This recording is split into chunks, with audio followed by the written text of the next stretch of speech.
বর্তমান যুগে আধুনিকতার স্রোতে বাংলার নর্থ কলকাতা আজও পুরনো কলকাতার স্মৃতির সাথে বাংলার ঐতিহ্যকে রক্ষা করতে সচেষ্ট। আমরা রয়েছি এখন ৪৭ নম্বর পাথুরিয়া ঘাটা রোডের খেলাদ ঘোষ ভবনে। এই বাড়িটি দেখলে বোঝা যায় এটি আজও বাংলার ঐতিহ্যকে বহন করে চলেছে। বহু বছর আগে খেলাদ চন্দ্র ঘোষ এটি নির্মাণ করেছিলেন। বর্তমানে এই বাড়িটির বয়স প্রায় ১০০ বছরেরও বেশি। ১৮২৭ সালে তিনি ৪৬ নম্বর পাথুরিয়া ঘাটা স্ট্রিটে জন্মগ্রহণ করেন। তিনি অত্যন্ত বিদ্বান ব্যক্তি ছিলেন। তার সাথে ধর্মীয়, আধ্যাত্মিক ও সমাজ কল্যাণমূলক কর্মের জন্য তিনি সমাজে সম্মানিত ছিলেন। কলকাতার টালার ট্যাঙ্ক নির্মাণের জন্য সেই সময়ে তিনি জমি দান করেছিলেন। তার জীবদ্দশায় architecture company Martin and burn দ্বারা ডিজাইন করা এই বাড়িটির নির্মাণ কাজ হয়। বাড়িটির লম্বা সুউচ্চ স্তম্ভ, সুন্দর মার্বেলের ভাস্কর্য, অসংখ্য পেন্টিং, প্রথাগত ঠাকুর দালান, দীর্ঘ করিডোর, মার্বেল সিঁড়ি ইত্যাদি বাড়িটির সৌন্দর্য বৃদ্ধি করেছিল।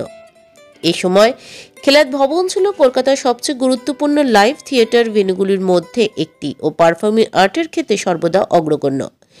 সেই সূত্রে বহু বিশিষ্ট ব্যক্তিত্বরা এই ভবন পরিদর্শনে আসেন, যেমন শ্রী রামকৃষ্ণ পরমহংসদেব, মহাত্মা গান্ধী, ডক্টর রাজেন্দ্র প্রসাদ, সর্বোপরি রাধাকৃষ্ণ সহ আরও অনেকে।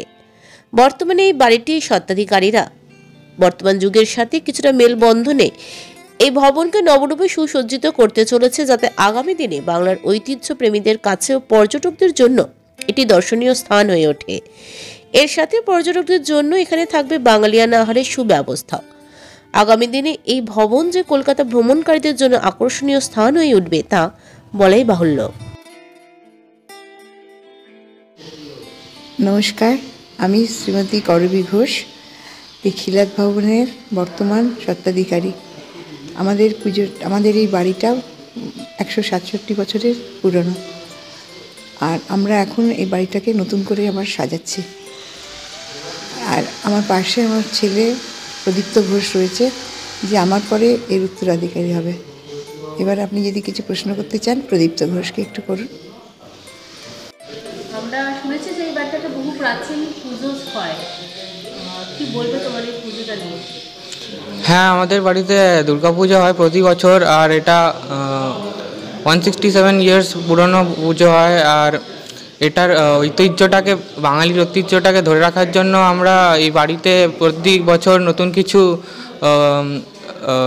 অর্গানাইজ করার চেষ্টা করি, সাজানোর চেষ্টা করি। ওইটাই এই বছর ক্যারি অন করেছিলাম। সো আবার নেক্সট ইয়ারও সেম চেষ্টা করব।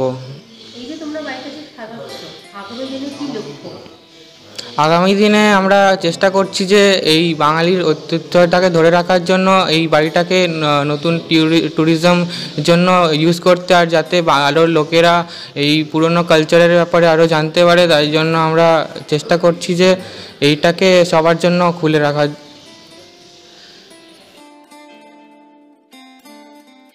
গিরিশ পার্ক থেকে দেবশ্রী মুখার্জির রিপোর্ট, 24x7 নিউজ বেঙ্গল।